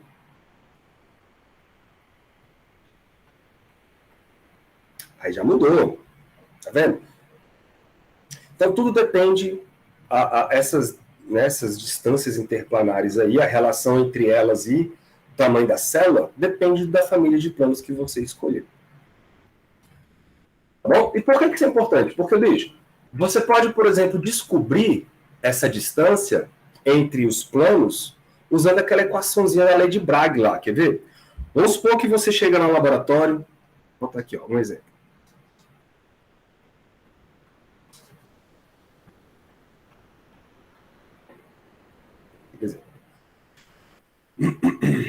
Você conhece a radiação que você vai emitir, então vamos supor que você emite lá um raio-x em cima de um sistema lá de cristal de 0,154 nanômetros. Beleza? Da ordem de 1,5 angstrom, que é 10 a menos 10. E aí, você joga esse cara lá. Rapidinho, Pedro. Você joga esse cara lá e você descobre que existe um máximo de interferência, beleza, na radiação. O que você faz? Você pega lá o raio-x, né? E coloca uma tela, por exemplo, atrás. Aí você vai jogando o raio-x e vai mudando o ângulo. Vai mudando o ângulo. Você escolhe um plano e vai mudando o ângulo que você joga o raio-x. Em algum momento vai dar uma interferência máxima num filme lá atrás. Vamos supor que essa interferência máxima apareceu no ângulo de 34,5 graus. Vamos supor. Com essas informações, isso tudo é coisas do laboratório, você consegue calcular a distância entre os planos, porque olha só, 2D seno θ é igual a m lambda. Não é isso? Então eu vou ter aqui 2D vezes o seno de 34,5. Isso vai ser igual. Como apareceu um primeiro máximo, nós vamos colocar 1 vezes 0,154 vezes 10 a menos 9. Certo? Fazendo essa conta, vocês vão encontrar que a distância entre os planos deu... Cadê? Eu tenho aqui. 0,136 nanômetros.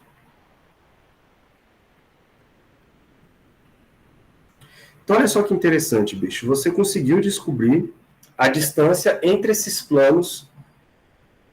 E com a distância entre esses planos, você consegue, se você souber a geometria do seu cristal, você sabe descobrir, por exemplo, qual é a distância entre os átomos. Então, você consegue descobrir, cara, informações muito valiosas de uma estrutura cristalina dessa. Só para continuar, Jazinho, eu vejo o que você quer, seu Pedro. É o seguinte, só uma observação. Note que isola o seno θ daquela equação. Se você isolar o seno θ, vocês vão encontrar que o seno θ é m lambda sobre d. O lambda e o d, eu já sei quanto é. Aqui tem um 2, né?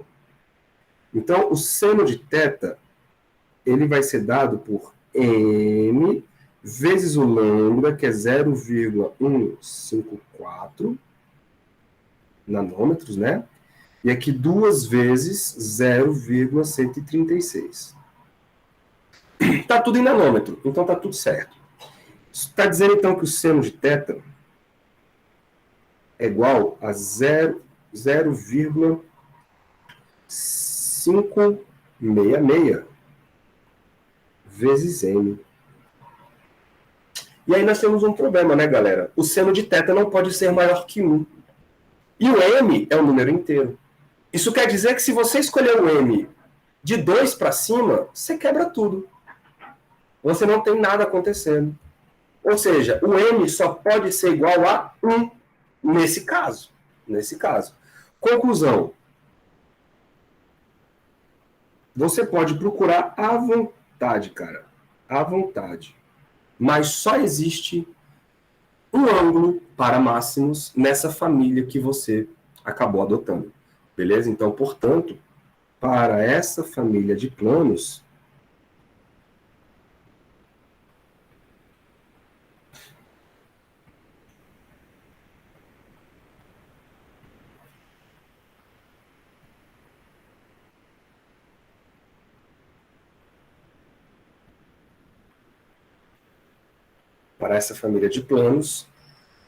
não existe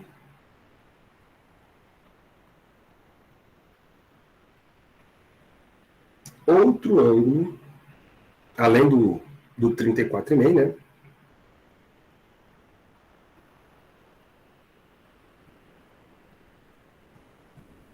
Outro ângulo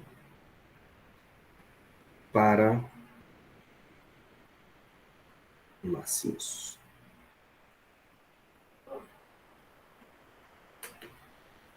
Beleza? Fala, seu Pedro. Você tá me ouvindo? Tô. Ué, professor, não tô entendendo não. Hum. Aqui, ó. Por que o plano não é espaço vazio? Por que que vai refletir?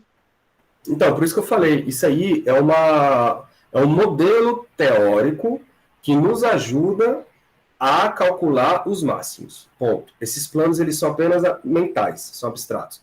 É só um modelo teórico que ajuda a gente a fazer isso. Tudo bem? Por quê? Porque funciona. Então, tipo, o senhor falou que os planos inclinados, qualquer plano vai mudar a direção, não é? Vai.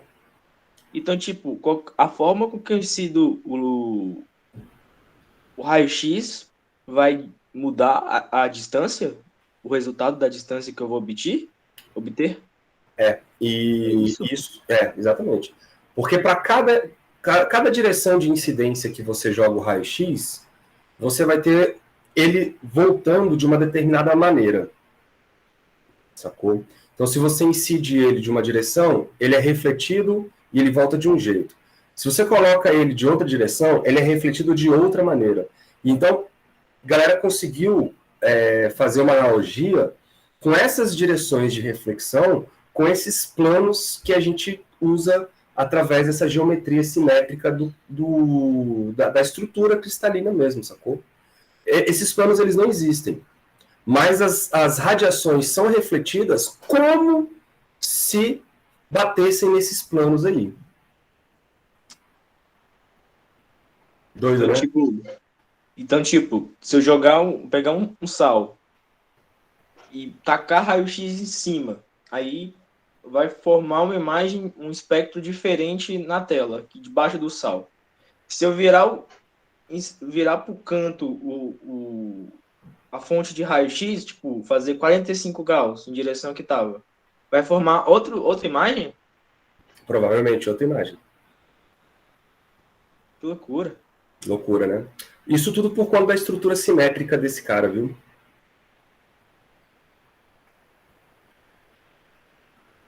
Oi? Tudo por conta dessa estrutura simétrica dele. Aí perceba, se você pode fazer isso, né, para cada direção, você pode ir conseguindo montando a estrutura desse cara, porque pode ser que a estrutura não seja cúbica igual tá aí. Eu posso ter, sei lá, um sólido numa estrutura hexagonal, por exemplo, assim, né? Ó. Aqui e aqui. Aí imagina isso se repetindo tridimensionalmente. Aqui também você vai ter vários outros planos, certo? E aí você vai conseguindo descobrir essa estrutura mudando o ângulo de incidência do seu raio-x. Aí você consegue ver o que está acontecendo através desses planos que você está escolhendo. Certo, Pedro? Acho que sim, né? Então, é o que eu estava falando. É muito difícil de enxergar o que está acontecendo, porque você não está lá, né, fazendo isso acontecer. Muito, muito complicado. Mas quem gosta dessa área e quiser se aprofundar nisso, cara, troca uma ideia depois com o Thiago. O Thiago é um cara que ele mexe muito com isso aí, inclusive ele gosta bastante de estar lá no laboratório fazendo alguns experimentos com isso. E tem lá tem um espectrômetro, e eu acho que tem um cara que faz difração de raio-x lá, viu? Lá no nosso campus. Eu acho que tem. Não tenho certeza.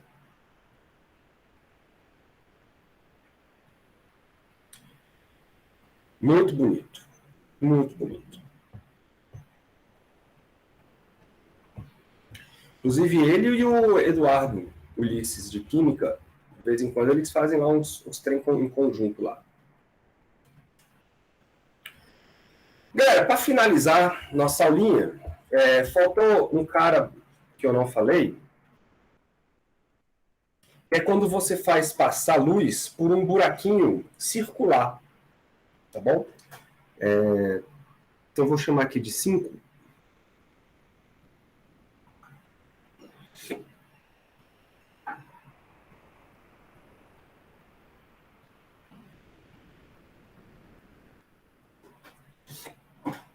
aberturas circulares.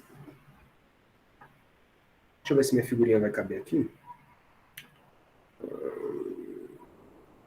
Vamos ver. Vai.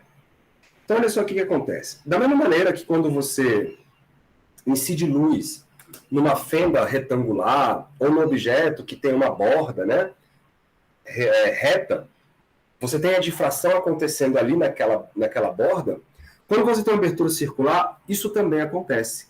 Tudo bem? Então, quando você incide luz sobre um orifício circular, a difração, o padrão de difração que acontece lá são anéis. Né? Você tem um círculo central. Esse círculo central ele tem um nome, tá? Porque foi o primeiro cara que ele calculou isso, ele demonstrou isso matematicamente, que é o disco de Ayre. Aí esse círculo central, ele vai ser o círculo, ele vai ter um tamanho específico que corresponde ao diâmetro do seu, ele é proporcional ao diâmetro da sua abertura. Só que você vai ter anéis de máximos e anéis de mínimos em volta desse círculo. Nesses anéis de máximos e anéis de mínimos são os padrões de difração que aparecem quando a luz se espalha por esse orifício circular. Beleza? Aqui, galera, o que acontece? Existe uma conta bem complicada de você tentar encontrar a posição desses anéis, porque você teria que integrar toda a radiação. Quando eu falo integrar, é somar mesmo, tá? Todas as radiações que passam por esta abertura circular, igual tem lá na difração também, que a gente não fez essa conta, e não precisa porque ela depende de funções mais complicadas, são coisas que não estão para nós agora, nesse momento do curso, tá bom? E aí vocês, de novo, vão ter que acreditar em mim. E nos livros? O primeiro mínimo, que é esse θ1 que apareceu na figura,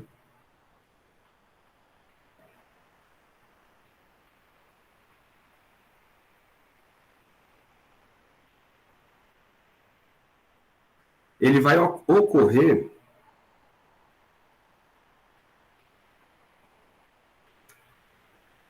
quando a gente tiver a seguinte condição. O seno de θ1. Tá? Aí vai aparecer aqui um fator, galera, que vem dessa integração toda, que é dado por 1,22, é uma contaiada bem chata, vezes lambda sobre D. Beleza? E aí, quando você tiver outros, isso é tabelado, tá? Quando se alguém perguntar para você, qual é o ângulo que vai aparecer o segundo mínimo? Aí você tem que olhar qual é o número, esse fator que aparece aí para você. Se algum exercício pedir, ele tem que dar para você esse fator. Tá bom? Esse fator que aparece multiplicado lambda sobre D. Beleza? Mas o grande lance aqui é o seguinte. Como você, por exemplo, às vezes observa...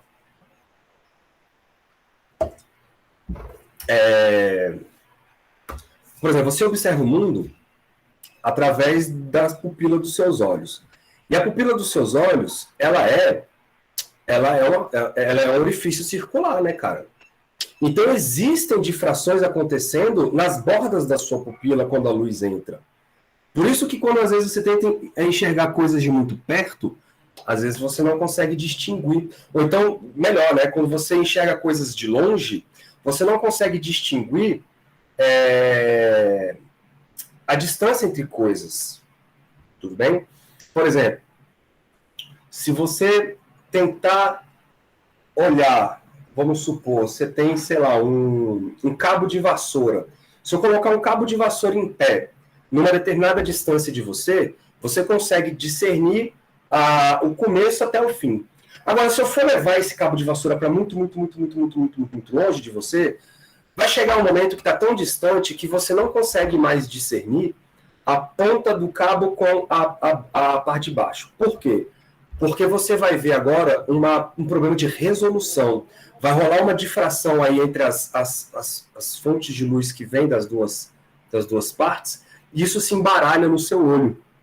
Tudo bem? E isso por conta da sua pupila, né? O diâmetro da sua pupila, ela dá essa difração da luz envolvendo a luz que chega até a sua retina lá atrás. Isso é muito usado, galera, para o pessoal que vai tentar observar estrelas, tá? Os astrônomos. Porque era aquilo que eu falei no comecinho da aula. Quando você olha coisas muito distantes, né, você tem esse problema acontecendo no seu olho. O que a galera faz? Usa telescópio. O que o telescópio faz? Ele apenas amplifica, né, ele aumenta o tamanho das coisas, mas o problema continua. Né? Então você às vezes precisa ter uma resolução boa para você conseguir identificar duas fontes de luz separadas. Beleza? E isso tem que ser dado através de você conseguir separar o que é uma fonte e o que é a outra. E para isso acontecer, você precisa que uma esteja, pelo menos, no mínimo, né, separadas por um mínimo, por exemplo, de difração. Beleza? Então, deixa eu escrever e colocar a imagem que eu acho que fica mais fácil de vocês enxergarem o que eu estou querendo dizer. Então, olha só. Dessa forma... Opa, deixa eu botar a outra cor.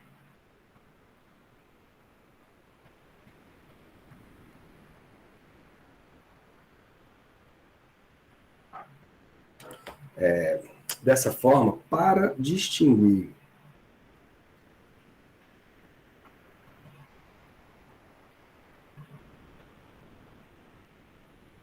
Faz sentido, né, professor? Porque, tipo, aí a gente vai ver, tipo, o máximo da luz do cabo de vassoura, né? Que é um ponto.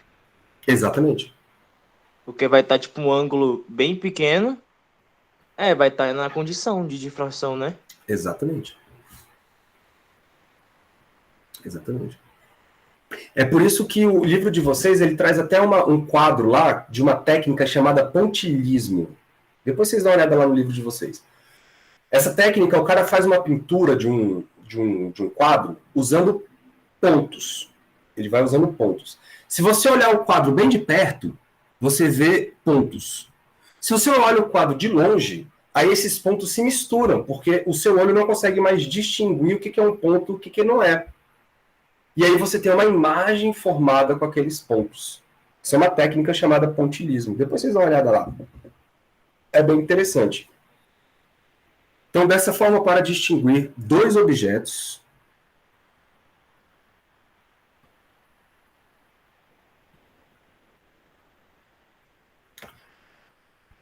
é necessário que a separação que eu digo é separação angular, tá? É necessário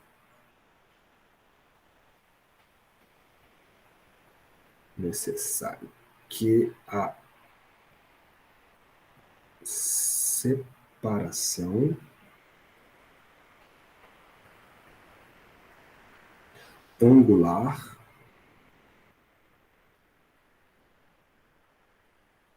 separação angular entre eles seja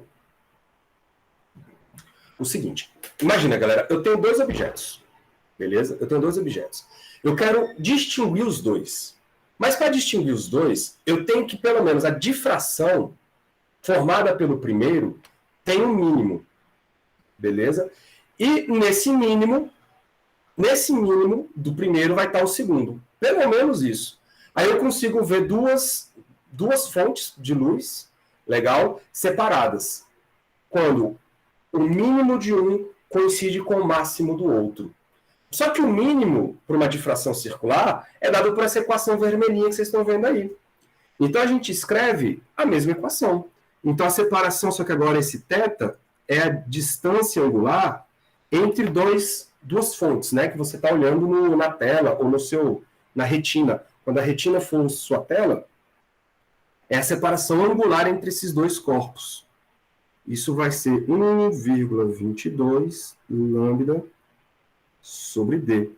Beleza? Obviamente, esse ângulo é muito pequeno, e aí a gente pode fazer a gloriosa aproximação de Taylor. Né? Então, para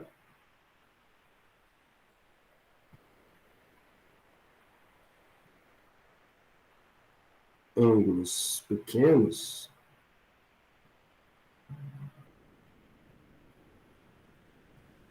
a gente vai escrever que esse θr Esse R, galera, é em homenagem ao Rayleigh, tá? Porque ele que começou com essa condição para resolução de dois corpos. 1,22 lambda sobre D.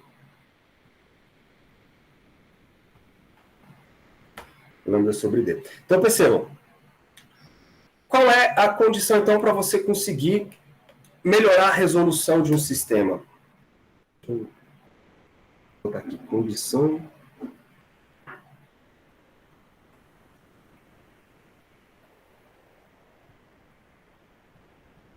de Rayleigh. Se o ângulo, então, for menor do que esse, você não enxerga. Se a separação for maior do que essa, você enxerga. Isso está associado ao comprimento de onda e à abertura da sua... A abertura da sua... do seu orifício lá, né? Da sua pupila, ou da lente que você está usando, por exemplo. Por isso que você precisa de, às vezes, lentes maiores para conseguir separar objetos astronômicos que estão muito distantes. Eu tenho uma imagenzinha bonitinha aqui, que é do livro do Young. Lá no livro do Halliday também tem algo parecido, tá? Mas eu achei essa imagem aqui mais legal.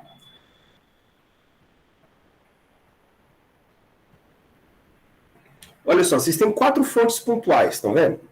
4 fontes pontuais. Essas fontes pontuais, quando você enxerga ela através de uma abertura pequena, que é o que está na letra A, você vai ter com que a separação angular deles é muito próxima dessa condição de Rayleigh, porque você até consegue separar as duas. Vocês estão vendo que a 3 e a 4, elas estão, a fonte 3 e a fonte 4, elas estão de tal maneira que a separação está quase naquele limite onde o máximo de uma é o mínimo da outra. Então dá até para você separar. Agora, se você mudar a abertura, você está mantendo as mesmas fontes. Então você está mantendo o mesmo comprimento de onda. Se você aumentar a abertura das coisas, então você aumentou a abertura daqui para cá. Ao aumentar essa abertura, você diminui o ângulo de condição para a resolução mínima. Né? Então, por exemplo, nessa letra B aqui, você precisa de um ângulo menor para que você tenha a separação dos dois caras. Então, o que você vê na prática? Você vê uma resolução muito maior das duas fontes. E assim sucessivamente. Aqui você abre, né, o sistema bastante, aí você consegue ter uma relação muito maior, de uma maior resolução, porque você fez com que o ângulo limite ficasse bem menorzinho ainda. Né? Na prática, o que é isso? Você consegue resolver muito melhor essas fontes pontuais. Isso, galera, é muito usado em máquinas fotográficas, viu? Máquinas fotográficas. O livro do Young, ele traz uma discussão sobre as máquinas fotográficas lá no capítulo de difração. Tá? E essa resolução está associada a essa abertura, que eles chamam de diafragma, né? Da máquina fotográfica, se não me engano. Show? Massa demais, né? Tudo bem aí, galera? Alguma dúvida?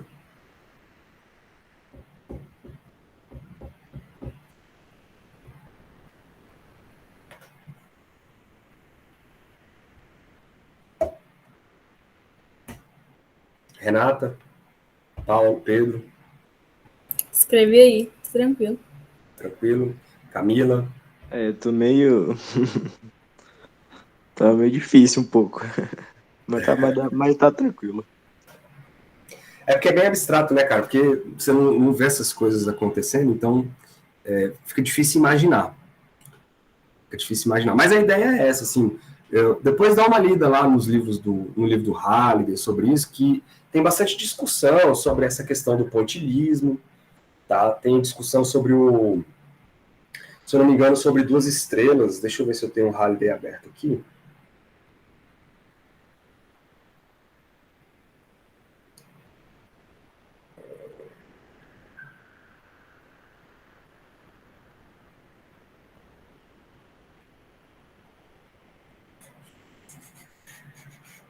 Olha a imagem que eu peguei ontem.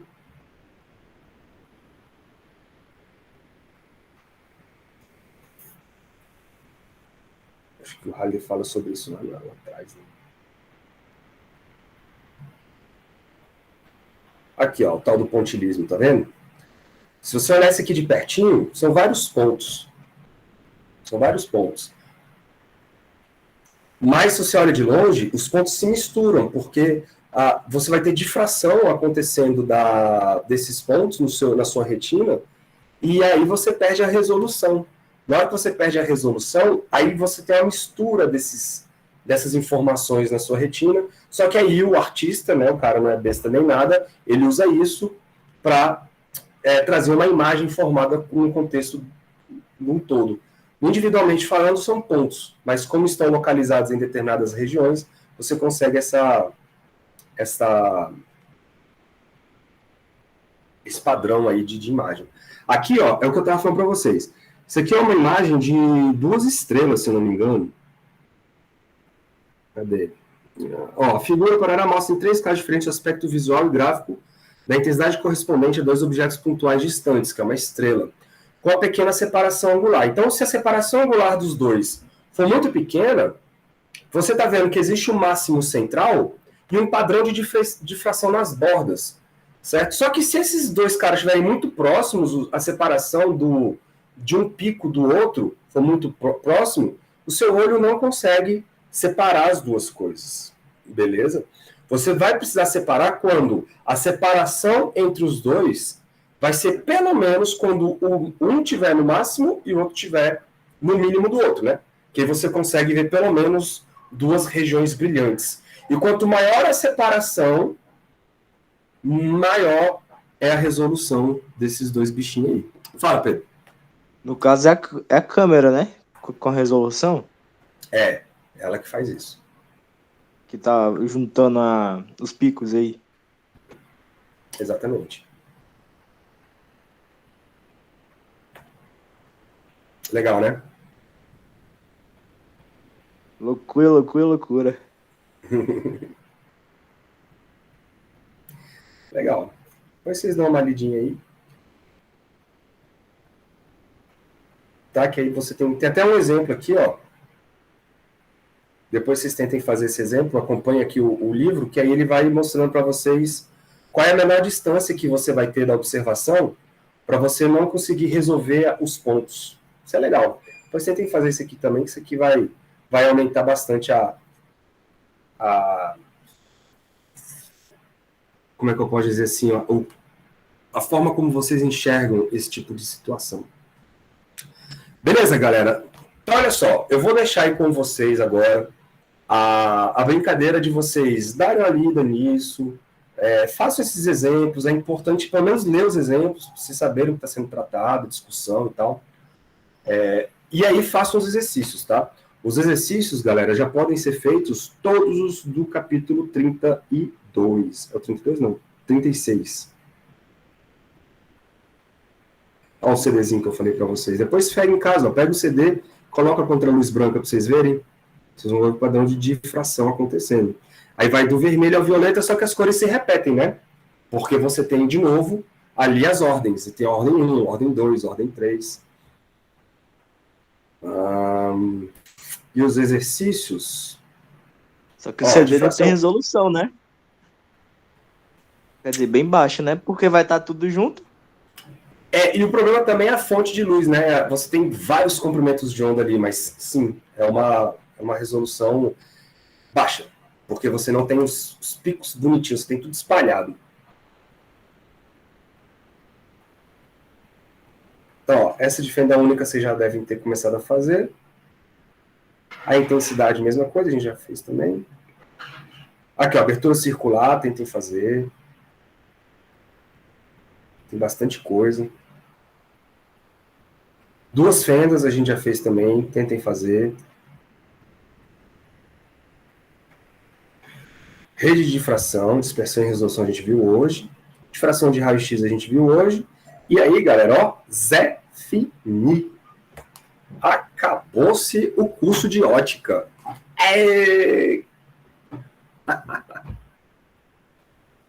Mais uma batalha concluída.